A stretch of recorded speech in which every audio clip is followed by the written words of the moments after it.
Inihahanda na ng National Food Authority o NFA ang pondong pambili ng palay ng mga Pilipinong magsasaka.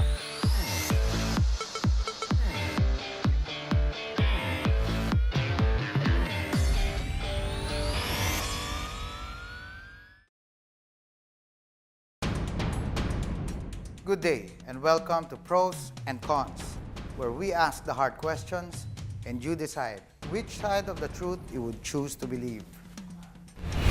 The Philippines is in the middle of contending with a massive rice shortage. The dwindling supply of rice in the southern provinces could be felt all over the country, with the rice prices going up, prompting the government to rely on imported rice. The Philippines is considering the importation of an additional 132,000 tons of rice to cover the needs of the rest of the country. President Rodrigo Duterte himself said there is no more rice shortage and prices are in check, only that supplies are delayed. Even so, the government is drawing flack for what is seen as an inability to prevent a rice crisis. Today on Pros and Cons, we raise the question, is the country's rice problem finally under control? Has the government done a good job securing rice for everyone? And what can be done to prevent another rice shortage? I'm Joel C. Egco, your moderator for today. The rice shortage issue has been plaguing us for weeks now. So today, we are joined by Congressman Jose Panganiban, the gentleman to my left, of the party list, ang National Coalition of Indigenous Peoples Aksyon-na, Yes. or ANAC IP. Yes. We just passed the Rice Tarification Act. Okay? Last August 12, before we went on a break, naipasa po natin ito. Ang layunin po nitong Rice Tarification Act na ito is to liberalize the import. Okay. Okay? Ang ibig sabihin yan, kasi we are under a regime of quantitative restriction. QR, no? QR.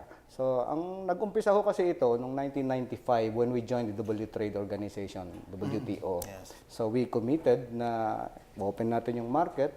So, we came up with the Republic Act 8178 in 1996. Ang sinasabi doon, okay, pwede na tayo magpapasok ng mga agricultural products sa market natin except rice.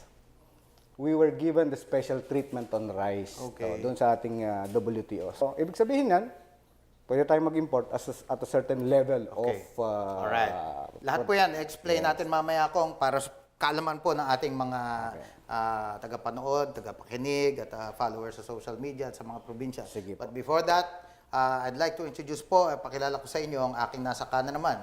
Ang walang iba kundi si Director Rex Estoperez, ang spokesperson ng National Food Authority, ang ahensyang nasa gitna po ng lahat ng ilaw ngayong araw, mga panahon na ito. Sir, kumusta po ang NFA?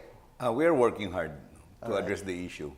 And we are cooperating at closely coordinating with the Department of Agriculture and of course yung sa house natin kay Congressman para kung anong mga developments and we can input yung ideas kung para sa ating mga kababayan. Very nice. So thank you to the two gentlemen here with us now. When we return, we'll talk about our ongoing rice crisis. Kung may rice crisis nga ba, no? Baka naman guni-guni ko lang ito. We'll be right back.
we're back on pros and cons.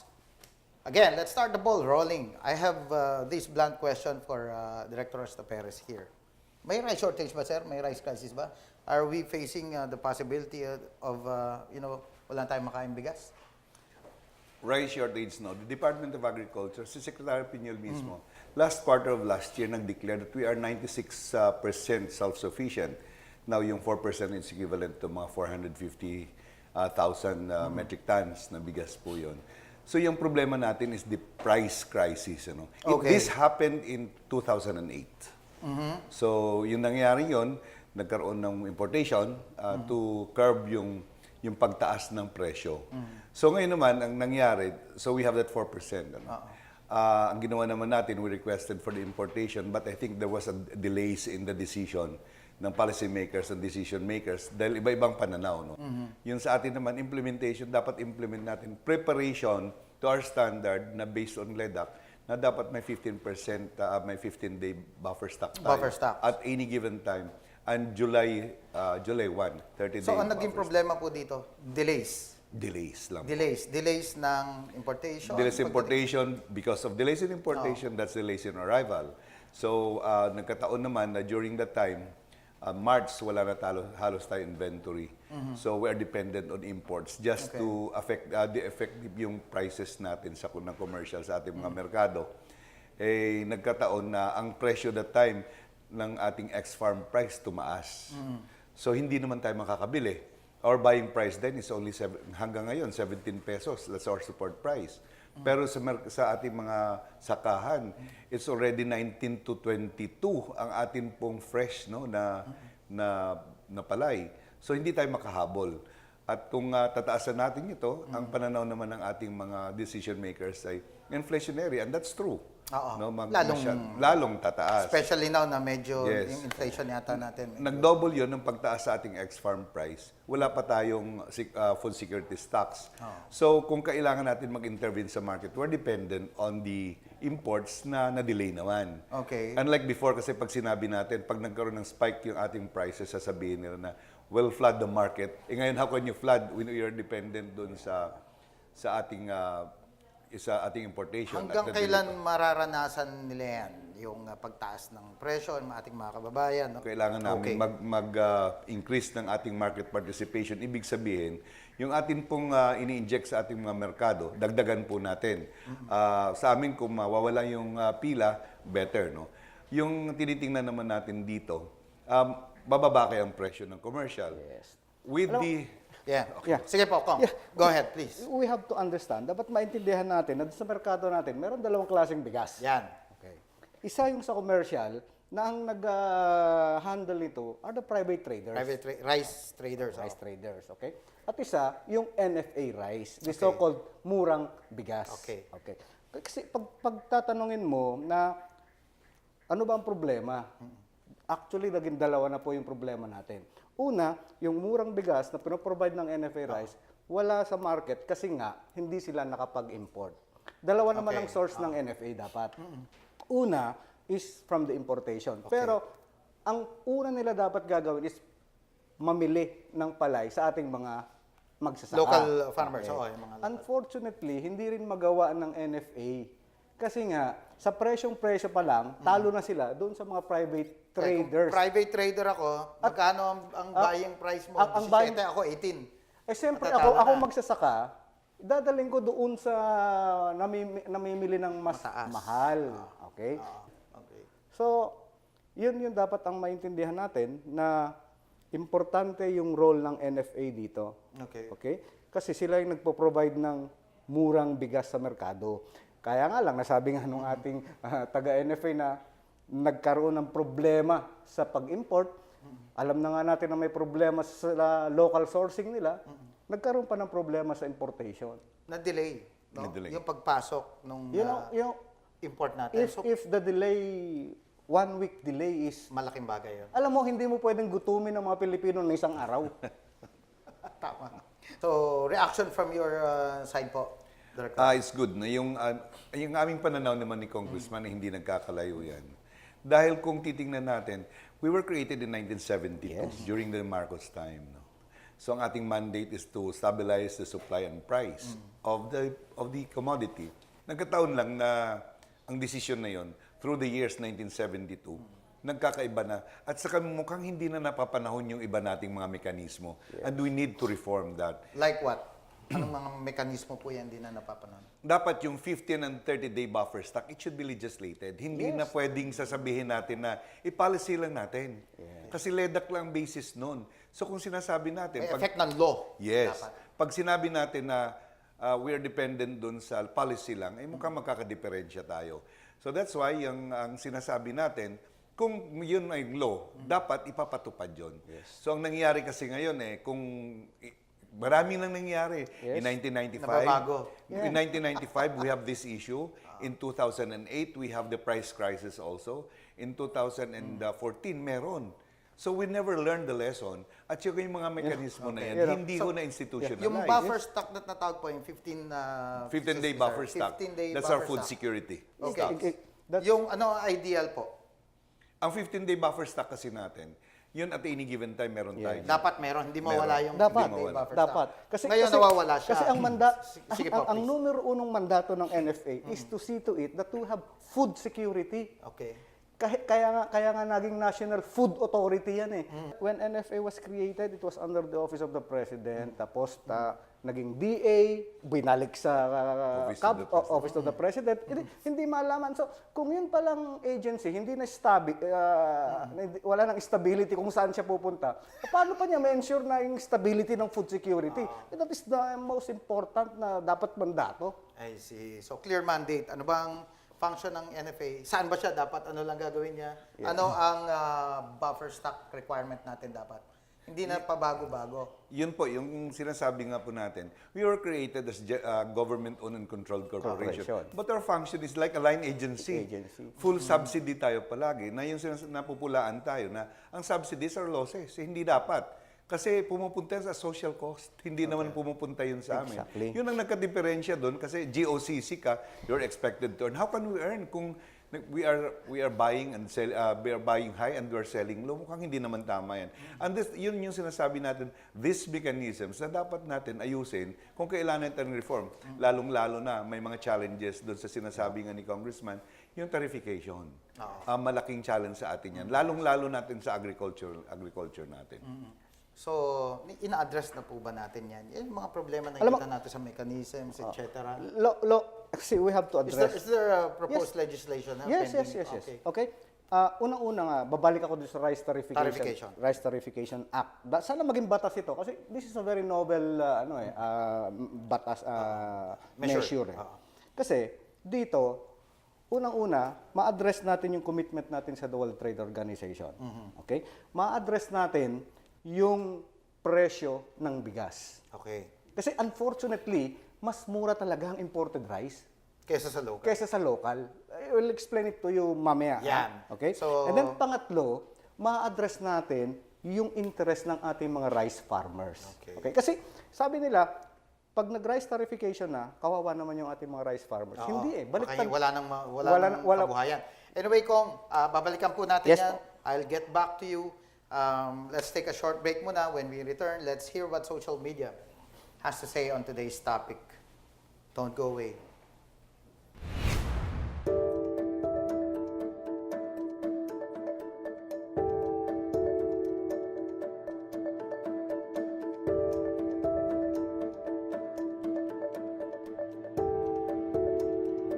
Mahigit 50 lokal na magsasaka ng bubong Lanao del Sur ang nakabenepisyo sa inilunsad na 50 ektaryang Hybrid Rice Technology Demonstration Farm ng SL Agritech Corporation sa Barangay Pantar. Bilang bahagi ng pagsisika para sa rehabilitasyon sa Marawi City, nakipagtulungan ng SL Agritech Corporation sa Go Negosyo at Provincial Government ng Lanao del Sur. Layunin ng inisyatibong ito na magbigay ng kaalaman at kasanayan sa mga magsasaka ukol sa teknolohiyang makakatulong sa mas maunlad na pagsaka ng palay. Tinuruan ng tamang pagtanim ng SL Agritech ang mga magsasaka at binigyan ng libreng binhi na hybrid at fertilizer. Sa isang Grand Harvest Festival na ginanap noong Martes, sinabi ni Frisco Malabanan ng SL Agritech Corporation na kayang-kaya ng mga magsasaka na sundan ang teknolohiya para sa kaunlaran ng kanilang komunidad.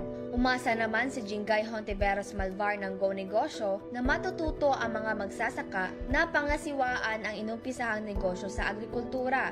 Laking pasasalamat naman ni Siba Ditukalan, ilan sa mga benepisyaryo dahil sa tulong at kaalaman na ibinahagi sa kanila ng SL Agritech Corporation. Ayon sa kanya, salamat po sa yung Agritech company dahil yung mga pagsasaka namin malaki ng increase ng income tungkol sa talaga naman malaki ng nakita namin ng pag-aani. Nakaiba naman na yung seeds na tinatawag na native. Mag-unity, ayan, magsabay-sabay lang. Ako pero na yung mga kababayan, mga kamag-anak namin, ang makaani ng malaki, yan po. balak rin na palawakin ang inisyatibong ito upang mas marami pang magsasaka sa Lanao del Sur ang matulungan at upang magkaroon ng tuloy-tuloy na pag-unlad. Para sa Bayan, Lu Antonio, Philippine Information Agency.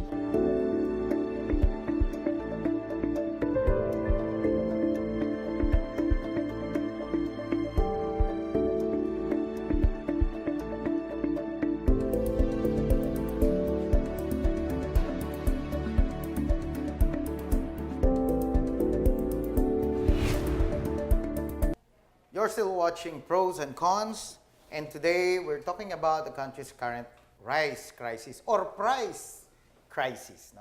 Before we started the show, meron po tayong poll question dito eh. Ang poll question ay, importasyon ba ang solusyon sa kakulangan sa bigas sa bansa? Is rice importation the solution to addressing rice supply woes in the country?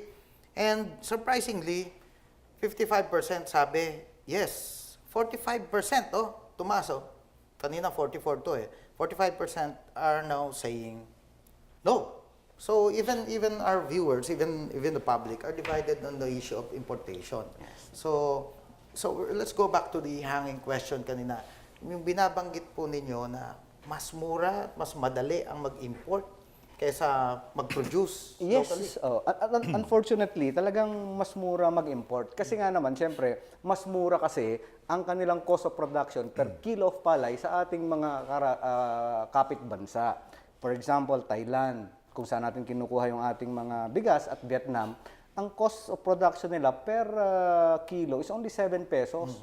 While dito po sa atin, magtataka kayo, 13 pesos per kilo ang cost of production natin. So doon pa lang, ang disparity natin is almost 7 pesos. Doble po. So, ibig sabihin at ang dahilan doon ay... Okay. Dito po kasi sa atin is unang-una, yung ating labor mahal. Human labor mahal po natin. Ang contribution po doon po sa 13 pesos, halos 4 na piso ang contribution ng human labor. Ang ibig sabihin po nito, we failed to mechanize. Okay? So, mechanized, meaning yung mga modern farm equipment, wala tayo. Okay. Pangalawa, yung ating yield. Okay? Mababa po ang yield natin. You know why? Kasi po, kung ano ang itinanim mo, yun ang aanihin mo. Okay. So if you don't plant hybrid rice, konti lang ang yield mo. Okay. So, ito yung pangunahin, yung yield at saka yung cost. Cost ng labor. Because we failed to mechanize. Sasama mo pa dyan yung 20 bagyo taon-taon. Exactly. Mabuti nga, at least naibsan na natin ngayon dahil naipasa na rin natin yung free irrigation law. Batas na yan. Dati, nagbabayad pa yung ating mga magsasaka ng kanilang irrigation fees. Ngayon, hindi na. So at least, natanggalan natin ng piso. So alam ngayon, 12 na lang tayo, 12 pesos. Paano po kung magiging highly dependent naman tayo sa imported rice? Yun nga ang takot nila, baka mamatay naman yung local farming industry. Kaya nga, sinasabi natin, huwag nating iasa yung kakainin ng 100 milyong Pilipino, yung kakainin ni Juan, sa imported rice. Dapat, gawin nating efficient yung ating local rice production program. Ang problema, napakalaki. Kasi, the Department of Agriculture is in charge of the production Yes. ng palay. Ang problema, out of the 60 billion budget ng Department of Agriculture, 8 billion lang ang napupunta sa rice sector. I see. We have about more than 3 million hectares. Sinasabi ko nga, kung 19 million metric tons ang ating ani, i-divide na lang natin yung 8 billion sa 19 million metric tons, magkano lang ang ginagastos ng ating gobyerno per metric ton? Kokonti. So kulang yung ating budget for production. Kulang. So that comes in yung Rice Tarification Act. All right. Okay. How does it address the Okay. problem? Very important. Kasi kung 8 billion lang ang budget mo sa rice sector, itong Rice Tarification Act will give additional, on the average, 17 to 20 billion. Kasi itatarify mo naman yung imported na bigas. Okay. Okay? So, dito sa mga gastos, dito sa mga makokolekta mo na tariff, na lahat ng taripa, pupunta yan sa tinatawag nating Rice Competitiveness Enhancement Fund. Okay. Na kung saan, dito ngayon, direktang subsidy sa rice farmers. Okay. Okay, so, ibig sabihin, lahat ng koleksyon ng taripa, plus yung existing budget ng Department of Agriculture, ng DA, 8 billion plus. plus let's say, makasingil ng 17 billion. Okay. That's about 25 billion. Malaking tulong yan For sa the ating mga rice, farmers. rice sector. Kasi dyan, Local rice local, sector. of course. Okay. Dyan, makakabigay ka ng subsidiya sa hybrid rice, hybrid seeds, mechanization. Tapos, baka tulong ka doon sa pagbaba ng kanilang input. So, bababa eventually ang cost of production ng mga magsasaka. Doon sila kikita. Without depriving them of means of living. Of course. Diba? Yes. Mabuboost pa nga actually, Yes, no? yes. And then, doon pwedeng mamili yung NFA. NFA ng mura. Kasi alam mo, magsasaka, negosyante rin yan eh. Kapag, tingnan mo ha, kapag ang puhunan ko is 13 pesos, basa. Oo, tama. Paano ko ibebenta ng 17 pesos na tuyo? Samantalang pag tinuyo ko yan, 13 pesos, napakadaling kwentahin. Dapat ang puhunan mo sa tuyo dyan, 20 pesos, 21 pesos. Kasi 30% ang magbabawas mo doon sa timbang. So, ibig Dahil sabihin, pagka pinatuyo mo, may shrinkage yan eh. So, ibig sabihin yan, ang puhunan ko is 21 pesos yung magsasaka. E paano ko ibebenta sa NFA ng 17 pesos? Malulugi naman ako. Pero pag ang puhunan ko, 7 piso. Okay? Itutuyo ko yan, ang magiging puhunan ko is 11 pesos. Ibebenta ko sa kanya ng 17 pesos. Kita ko pa rin. na piso. Okay. Tama po ba yan? Yun yung sinasabi namin na since 2008, hindi tayo nagbago ng presyo. So, ang purpose naman kasi ng 17 pesos na yun, that time, 12 pesos. So, ginawa yung 17 pesos na sabi natin na sige, yung price pool mechanism natin na pag 12 ka, 14, 10 years ago pa ito. 10 years ago pa. So, even then, pero hindi natin dapat yan ang tingnan. No? Ang tingnan 10 natin. years ago, before tayo mag-hit ng 100 million mark yata yung population eh. Pero ang tingnan din natin. Dapat Yes, nga yung sinasabi ko, ang pinaka-importante dito is the cost ng production. Dapat mong pababa natin. May maraming factors din. Like for example, no? Sa production natin, number 1 dyan is yung ating climate change. Yes. Which we can address that also. Diba? Kahit hindi naman natin Mapigil yung mga bagyo. At least man lang, no? Meron tayong panangga doon. The second one is yung population growth. Yes. Ang population growth natin, pwede naman natin magawa niyan ng solusyon. And third is yung land conversion. Okay. Ito yung malaking kinakain din ng ating mga sakahan. Like for example, mga irrigated areas, noon, mukhang kino-convert na rin. No? Dapat, meron namang law tayo dyan na dapat ang conversion hinay-hinay lang. The LGUs dapat naintindihan din to na alam naman nila kung anong epekto nito sa ating produksyon. And the last one is yung ating mga magsasaka, hindi na bumabata. So, paano yung ating technology, farm technology, paano ma-absorb yan, paano sila mag-innovate kung tumatanda? So, ang decision nila, one time, big time. Kung walang magmamana sa ating pagsasaka nito, benta na lang natin. So, there goes yung ating sakahan.